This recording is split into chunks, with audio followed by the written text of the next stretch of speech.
جس سے آپ کا لگایا گیا الزام درست ثابت ہو جائے۔ سلطان کی بات سنتے ہی وزیر خاموش رہا، کچھ نہ کہا، بلکہ سلطان کے آگے اس شخص کو کر دیا جو وزیر کے ساتھ موجود تھا۔ وہ شخص رونے لگا، کہنے لگا، سلطان، میں خود بہت بڑا گواہ ہوں، میں ہی ان کم سن بچیوں کا باپ ہوں۔ میری بچیاں اس قدیم مسجد میں اس شخص کے پاس سپارہ پڑھنے جاتی ہیں۔ ان کی عمریں 4 سال اور 7 سال ہیں اور اس امام مسجد سے کافی مانوس تھیں۔ ہر روز ان کے پاس سپارہ پڑھنے آتی، ہر روز خوشی خوشی آتی تھی، لیکن ایک روز صبح سویرے جانے کے بعد وہ لوگ دوپہر کو واپس نہ آئیں تو ان کی تلاش میں نکل پڑا۔ وہ مجھے گھر سے چند میل دور کچرے کے ڈھیر کے پاس ملی۔ میری 4 سال کی بیٹی تو وفات پا چکی تھی اور 7 سال کی بیٹی کی سانسیں چل رہی تھی۔ میں ان کی یہ حالت دیکھ کر صدمے میں بے ہوش ہو گیا۔ ہوش آیا تو اپنی 7 سال کی بیٹی سے پوچھا کہ کس نے تمہارے ساتھ یہ ظلم کیا ہے؟ تب اس نے روتے ہوئے مجھے امام مسجد کا بتایا کہ ان کے قاری صاحب نے ان کے ساتھ عجیب و غریب حرکت کی ہے، جس کی وجہ سے چھوٹی بیٹی مر گئی اور مجھے بہت تکلیف ہو رہی ہے۔ انصاف کے حصول کے لیے میں آپ کے پاس آنا چاہتا تھا، لیکن کسی نے میری داد رسی نہ کی۔ الٹا اس امام مسجد نے مجھے دھمکانا شروع کر دیا اور مجھے خبردار کیا کہ اگر تم نے میرے بارے میں کسی کو کچھ بھی بتانے کی کوشش کی تو مجھ سے برا کوئی نہیں ہوگا، میں تمہیں برباد کر دوں گا اور تم کہیں کے نہیں رہو گے۔ اس بات کو 3 دن کا عرصہ ہو چکا تھا کہ ایک روز وزیر حضرت ہمارے علاقے میں گشت کر رہے تھے کہ میں اپنی بیٹی کی قبر پر رو رہا تھا۔ وزیر حضرت نے جب یہ دیکھا تو میرے پاس آئے اور مجھ سے ماجرا پوچھا۔ مجھ سے رہا نہ گیا، میں نے امام مسجد کی ساری حقیقت انہیں بتا دی۔ انہیں جب یہ پتہ چلا تو یہ فوراً سے یہاں میرے ساتھ دربار میں آئے اور اس امام مسجد کو اچھی طرح جانتے ہیں، کیونکہ ادھر دربار میں ہونے والی تقریب کے حوالے سے انہیں علم تھا اور انہیں معلوم تھا کہ اس امام مسجد کو آپ یہی تعینات کرنے والے ہیں۔ بس یہی کہانی ہے۔ میں اپنی بیٹیوں کے لیے انصاف چاہتا ہوں اور میں چاہتا ہوں کہ اس جرم میں ملوث امام مسجد کو ضرور سزا دی جائے۔ میری بیٹی اچھی طرح جان گئی تھی کہ ان پر حملہ کرنے والا گھٹیا انسان کوئی اور نہیں بلکہ یہی امام مسجد تھا۔ اب آپ سے گزارش ہے کہ آپ میری درخواست پر عمل کریں اور اس امام مسجد کو جلد از جلد سزا دیں۔ جب تک امام مسجد کو سزا نہیں ملے گی میری روح تڑپتی رہے گی اور میری آنکھوں کے سامنے میری بچی گھومتی رہے گی۔ کیا یہ لوگ اس لیے مسجد میں قرآن پڑھاتے ہیں کہ اپنی نیت خراب کر لیں اور اپنی ہوس کم سن بچیوں سے پوری کریں؟ یہ کہتے ہی وہ پھوٹ پھوٹ کر رو رہا تھا اور زمین پر بیٹھ کر سلطان کے سامنے ہاتھ جوڑ دیے۔ سلطان کی آنکھوں میں بھی یہ دیکھ کر آنسو آ گئے اور انہوں نے فوراً سے وزیر کو حکم دیا کہ امام مسجد کو گرفتار کر لیا جائے، مکمل طور پر تحقیقات کی جائے۔ یہ سنتے ہی وزیر نے سلطان سے کہا، سلطان معظم، میرے خیال میں اب کسی قسم کی تحقیقات کی کوئی ضرورت نہیں ہے۔ ایسا کرنا مجرم کو طویل عرصے تک لٹکائے رکھنا ہے اور میں چاہتا ہوں کہ اس کو جلد از جلد سزا دی جائے اور کسی طور بھی اس سزا کو نہ روکا جائے تاکہ جو مجرم اس جرم کو کرنے کے بارے میں سوچے ہوئے ہیں انہیں لگام دیا جائے۔ سلطان نے وزیر کی بات سن کر حکم دیا کہ کل عدالت لگائی جائے گی اور سزا سنائی جائے گی۔ یہ کہہ کر سلطان نے امام مسجد کی طرف دیکھا اور ان سے کہا، تم اپنی صفائی میں کیا کہنا چاہتے ہو؟ کیا واقعی میں تم مجرم ہو یا تم پر کوئی الزام لگایا جا رہا ہے؟ امام مسجد بس خالی خالی نگاہوں سے کبھی سلطان کو تو کبھی وزیر کو دیکھتے اور کہتے، سلطان معظم، میں کیا کہہ سکتا ہوں؟ مجھے تو یہی سمجھ نہیں آ رہا کہ لوگ حسد میں اس قدر آگے بڑھ جاتے ہیں کہ میری نیک نامی جو میں نے اتنے عرصے کی محنت اور تقوی سے کمائی ہے اس پر 1 منٹ سے بھی کم عرصے میں پانی پھیر دیا۔ میں بس زندگی کی اس کایا پلٹ پر حیران ہوں۔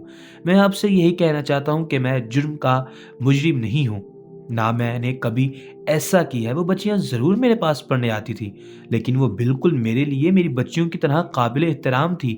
میں ان بچیوں کے بارے میں ایسا کیسے سوچ سکتا تھا؟ یہ سراسر الزام ہے۔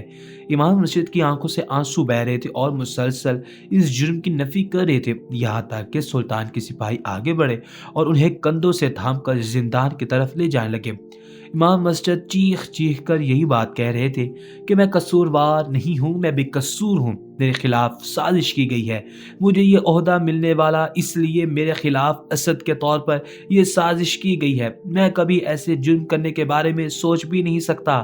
آپ پوری تحقیقات کروائیں، مجھے ایسے بند نہ کروائیں، مجھے امید ہے کہ میں رہا ہو جاؤں گا کیونکہ میں نے ایسا کوئی بھی کام نہیں کیا، خدا کے لیے مجھے آزاد کر دیں، مجھے یہ عہدہ نہیں چاہیے، لیکن مجھے اس قدر گھناؤنے جرم میں زندان میں قید نہ کیا جائے کہ میں برداشت نہ کر پاؤں۔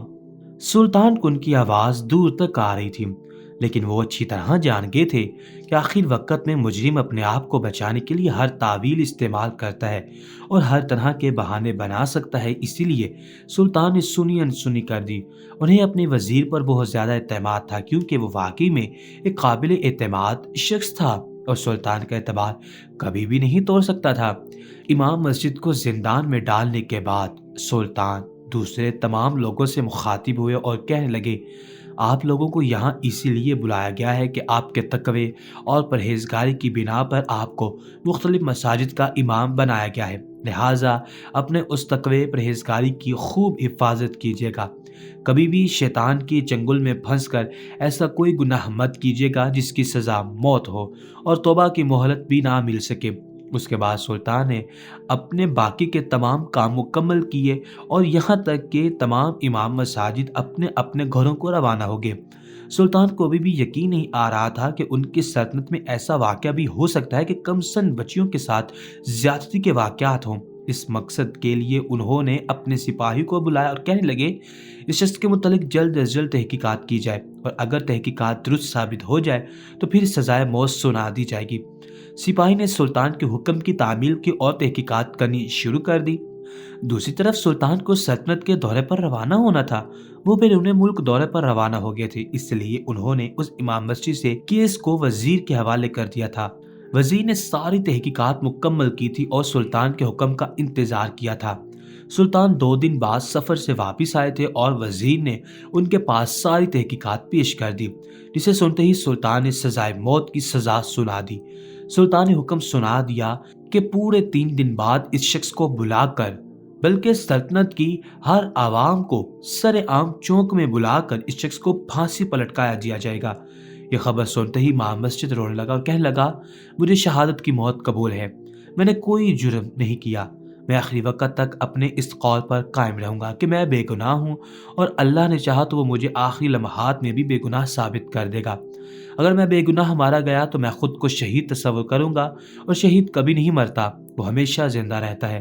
میں خوش قسمت ہوں کہ مجھے شہادت کی موت نصیب ہو رہی ہے، کیونکہ مجھے یہ بھی دکھ ہے کہ میری نیک نامی پل بھر میں تباہ و برباد کر دی گئی ہے اور میں اپنی نیک نامی کو نہ بچا سکا۔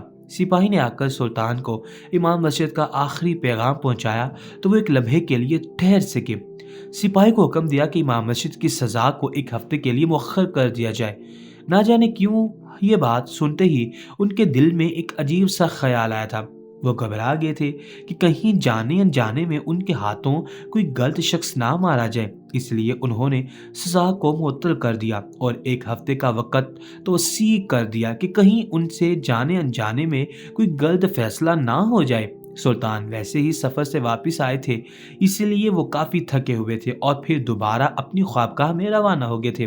کافی حد تک بے چینی محسوس کر رہے تھے، نہ جانے کیوں وزیر کی جلد بازی انہیں کھٹک رہی تھی۔ حالانکہ انہیں وزیر پر پورا اعتماد تھا کہ وہ کبھی کوئی غلط فیصلہ نہیں کر سکتے، لیکن پھر بھی ان کے دل نے انہیں یہ پیغام پہنچایا تھا کہ کہیں سزا کو روک دینا چاہیے، شاید کوئی بہتر حل نکل آئے۔ انہی سوچوں میں ڈوبے ہوئے وہ جب بستر پر نیم دراز ہوئے تو ان کی آنکھ لگ گئی، یہاں تک کہ انہوں نے خواب میں دیکھا کہ وہ طویل اور خاردار راستے پر چل رہی ہیں۔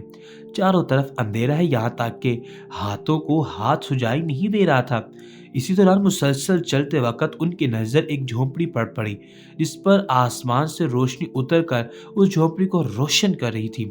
سلطان نے جب اس قدر اندھیرے میں اس روشن جھونپڑی کو دیکھا تو حیران رہ گئے اور فوراً سے قدم اس کی طرف بڑھانے لگے، یہاں تک کہ جب وہ جھونپڑے کے دروازے پر پہنچے اور جیسے ہی جھانک کر اندر دیکھا تو کیا دیکھتے کہ 17 سال کی لڑکی جس نے اپنے گرد چادر باندھی ہوئی تھی اور جائے نماز پر بیٹھ کر دعا کے لیے ہاتھ اٹھائے ہوئے تھے، وہ مسلسل رو رہی تھی اور بار بار ایک ہی دعا کر رہی تھی، اللہ تعالیٰ سے کر رہی تھی کہ اللہ، جس اندھے سلطان نے بغیر کسی تحقیقات کے میرے بابا یعنی امام مسجد کو سزائے موت سنا دی ہے، یا اللہ اس سلطان کو تباہ و برباد کر دے کہ وہ سلطان کس کام کا جس نے کس قسم کی تحقیقات نہیں کروائی اور میرے بابا کو بغیر کسی ٹھوس ثبوت کی سزائے موت سنا دی۔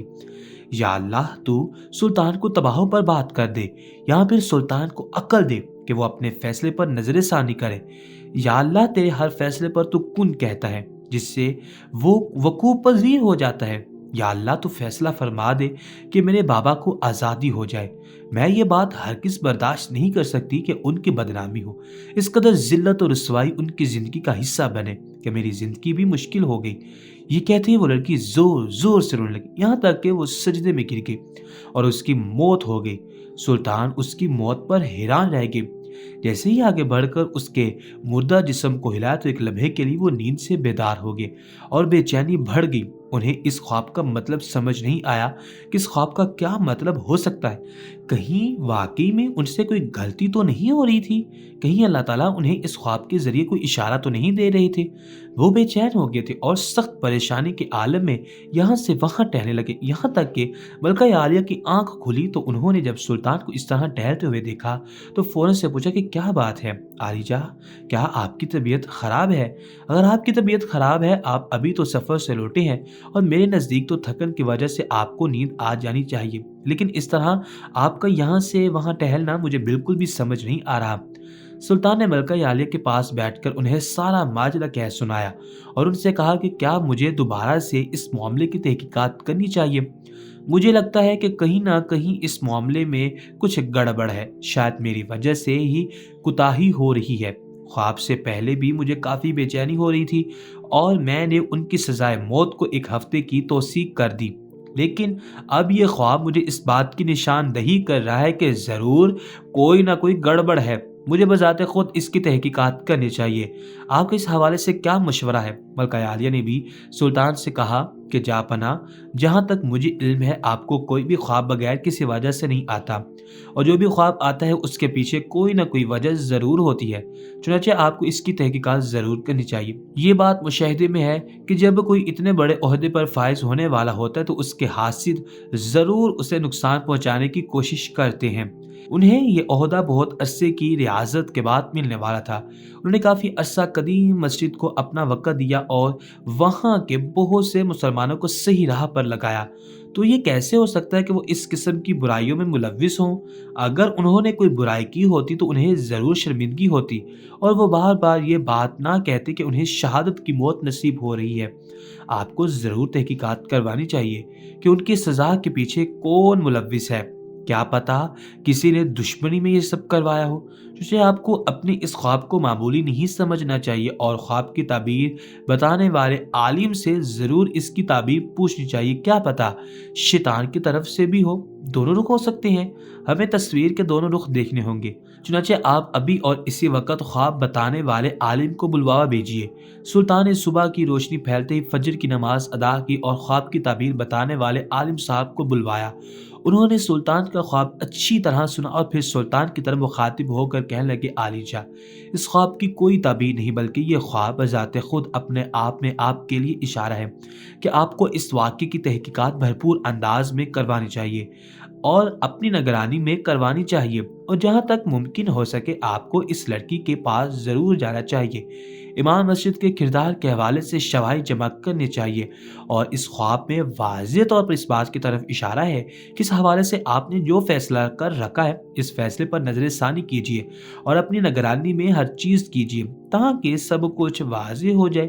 سلطان معظم نے فوراً سے سپاہی کو گھوڑا نکالنے کا حکم دیا اور امام مسجد کی اس مسجد کے پاس پہنچ گئے جہاں وہ امامت کے فرائض انجام دے رہے تھے، جو قدیم مسجد تھی۔ سلطان کو 100% یقین تھا کہ ان کا گھر بھی اسی کے آس پاس ہوگا۔ سلطان اس علاقے میں پہنچ گئے۔ اس علاقے میں ویرانی چھائی ہوئی تھی اور لوگ ابھی تک اپنے گھروں میں موجود تھے کیونکہ ابھی صبح کی روشنی پھیلی ہوئی تھی۔